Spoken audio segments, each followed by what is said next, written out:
Hi guys, it's me Gisela and welcome back to my channel. So for today's video guys, ayan, nag-renew tayo ngayon guys sa renewal for annual renewal. So yung ginamit namin guys ay ginamit ko para sa aking business ay annually payment method kasi hindi na ako kasi kung quarterly, syempre ilang months na naman pupunta ka naman doon. So ang ginawa ko guys para okay sa akin ay annually. So nagpa-compute tayo ng annual payment natin kung ilan, kung magkano lahat yung babayaran natin.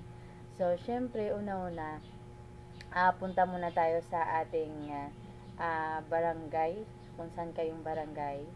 Tapos, kuha kayo tayo ng sidula. Yes. Tapos, yung ating, ano pang isa, barangay clearance. Yes. Kasi kailangan yan. And then, tapos, may mga bayarin doon. Tapos, iba-iba yung sidula na bayarin din guys. Merong 15, merong 20. Depende guys. Pag student type, siguro parang ganun. Basta, so kami guys, iba yung mga businessmen, iba yung mga tax na ginagampanan natin sa sidula natin, di ba? Meron diyan. So, ang sa atin, more than 100, yes, nasa 120, I think, I don't know. Basta, ganon. Iba yung mga tax na binabayaran sa sidula natin, iba-iba yung mga amount. Yes, kung professional, di ba, may mga ganon. So, iba-iba.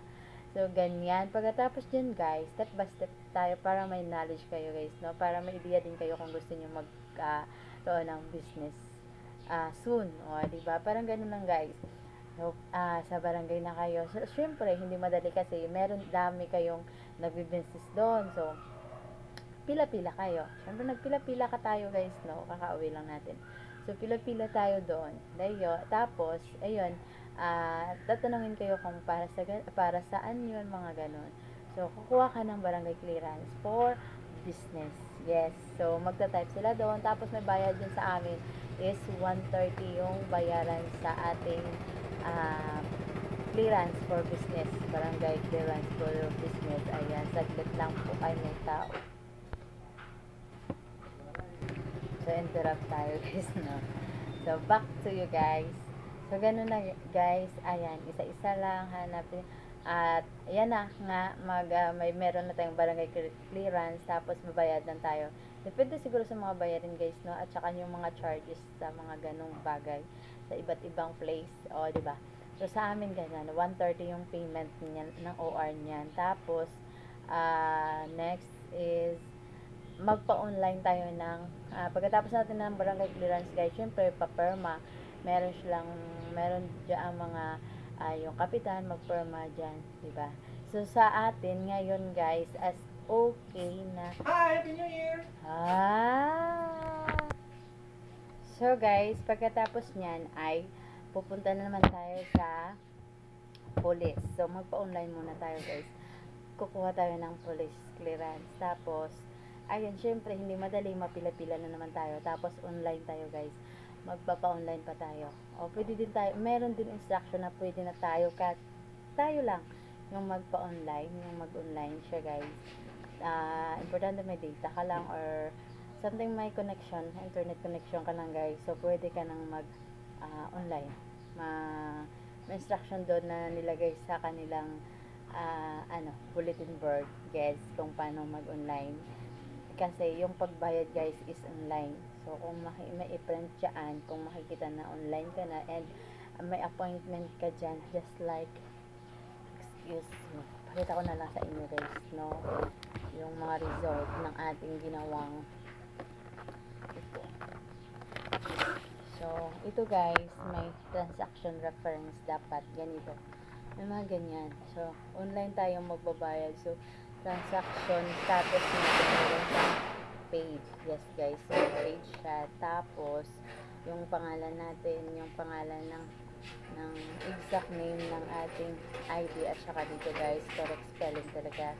So, para ma-confirm sa ating ID yung correct spelling dito at saka yung nag-file natin sa online natin guys, no. So, payment is for land bank. Yes, yung police clearance natin guys, online natin binabayaran sa bank through GCash yan guys. Pero, yan, na tapos yung amount na binabayaran online ay 150 pesos. Yes. And then, may appointment date dapat guys. So, tayo nagpa-appointment tayo January 5 8 a.m. Yes, meron ganyan siya guys. Tapos, 8 a.m. to 12 p.m. Diba? Parang ganun lang. So, tapos, police station. So, may nakalagay kung saan ka mag-transact. Yes. Dito, police station, Candoni, Negros Occidental. Parang dito siya guys nalagay. And then, yung station address. Parang ganun isa lang. Tapos, ayan na. Complete address. Tapos, ibigay lang natin to. Para makita na yung sa atin na meron na tayong online payment, paid na tayo, and national police clearance na talaga ngayon guys, na wala ng local. So, kailangan na talaga national. So, ganyan na lang. Ganyan na lang. So, sunod-sunod na transaction details na yan. Fill upan mo lang at siguraduhin na meron kang Gmail. Yes guys, Gmail natin meron. Need din yan guys, kasi pag hindi ka wala kang Gmail guys, ayun na, hindi ma-fill yung ating pag-file ng online. So, parang ganun lang. So, hindi natin ginawa to. Nagpagawa lang tayo ng online guys, application para sa online payment para sa ating police clearance. Pero, nag-explain siya para kahit hindi tayo gumawa, maintindihan lang natin yung mga paraan. Yes, guys, and thank you so much for that girl. Yes, thank you so much talaga. And for the instruction also sa ating sa ating doon, yung police natin yun, instruction din sa atin. Okay din sila guys, diba? Big love shoutout sa everyone. Ayan, mag-renew na tayo guys, no? So, next tayo guys, proceed na tayo. Pagtapos natin ito, yung mga transaction sheet na to guys, itong details na to guys, pupunta na tayo, balik tayo sa police clearance. Police station, yes, and magpapagawa na tayo ng police clearance. Doon na tayo magpipicture. Ayan, hahanapin naman to yung mga itsura, mga faces nyo dyan. Diba? At makikita talaga kung sino yung baka may mga bad record tayo, diba? Parang gano'n. So, meron akong nung unang kuha namin ng guys, meron siyang maraming pangalan nakapareha sa kanya, tapos yung iba yung may mga kaso, diba? Makikita talaga kasi national kasi to guys. So, buong mundo, buong Pilipinas, buong mundo yung makikita sa record dito sa pangalan. So, buti na lang sa atin guys ay ewan ko kung may kaparehas, basta wala siyang wala siyang kaso, diba? Kawawa naman tayo, merong mga iba-iba kasi. So, ayan, pinaiwan mo na siya, at saka na lang siya kiniklear talaga yung pangalan niya, at saka ginawa na siya. Buti naman okay na din kasi iba yung place, pareho yung middle name, pareho lahat yung pangalan, pareho yung spelling, pero yung middle name iba. Kaya yun, pumasok na siya. So, pero nag-cry na siya guys kasi ayun na, nauna siya sa amin, pero nahuli siya kasi merong nagka-problema, parang ganun. So, kailangan pa talaga nilang saya sa atin. So, kita yung nauna. Diba? May love shout out. Kaya ganyan. Kakaano talaga guys, no? Pero kung local lang, diba, ang dali. Pero kay national, so makikita yung lahat na pangalan dito na magkapareha kayo, magkapareha ng spelling, diba? So, kakaano lang talaga. So, next guys, punta na tayo sa ating treasurer's office or the business permit office. Yes, doon ka pupunta guys. At saka yun, doon ka mag-inquire, kukunin mo yung form. Yes guys, may form kang kailangan na pilapan. So, yung renewal ba or ano bang payment method mo, annual ba, quarterly, monthly, mga ganun siya guys. So, yung sa atin guys, na fill up natin yung form na to, wala na tayong nadalang form guys, kasi ito nadala na natin kasi offline siya guys, so hindi pa natin na transaction to. Pero yung ating form, ayun, iniwan na natin doon kasi na tayo siya guys, kumbaga nagpa-total na tayo kung magkano lahat bayaran natin buong year 2026 guys. So iniwan na natin muna doon kasi meron tayong mga ibang agency na kailangan pang mag fill up kung ilang babayaran namin sa kada ganon department. Meron siyang mga department, halimbawa yung mga zoning, so kailangan meron silang fees sa mga electrical, so meron silang dinadagdag na fees. So ayun, iwan lang namin muna doon, tapos balikan namin mamaya. O diba, at ngayon sinishare ko lang sa inyo, so hindi tayo nagbi-video doon, dito na lang tayo at nag-explain. O diba, may club shout out. So ganun lang, nagpasuma kami doon, suma total doon kung magkano. So yung sa akin guys, konti lang ba? Malalaman natin pagbalik doon. So basta nagsuma na doon, and then pag tapos na ng lahat-lahat, so punta na tayo sa fire. So sa fire guys, kahit 5,000 man yung bayaran mo or 10,000, 3,000 yung meron silang suma total na 530 ata yung bayaran mo, kahit magkano yung bayaran mo guys, pero may kahit maliit lang yung bayaran mo yung sa permit mo, pero yung sa kanila fix, parang fix guys, 530. Yes, 5, may fire tire yung pang ano talaga guys, yung pinakahuli yung fire Bureau of Fire. So yung dati hindi sila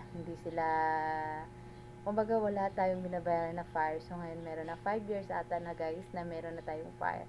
So yung nag-start ako ng 2008, wala pang fire. Yes, kasi wala pa dito yung fire office din, wala ding Bureau of Fire office dito guys sa Candoni, di ba? Ano lang, parang pagdating ng fire, ano pa lang sila. Ewan ko, mga 7 years pa lang ata sila dito or 9. I don't know guys, basta nauna kaming mag-business kaysa dumating yung office ng Bureau of Fire dito sa Candon. Yes, ganon. So, ayun lang, easy lang talaga guys sa business, no?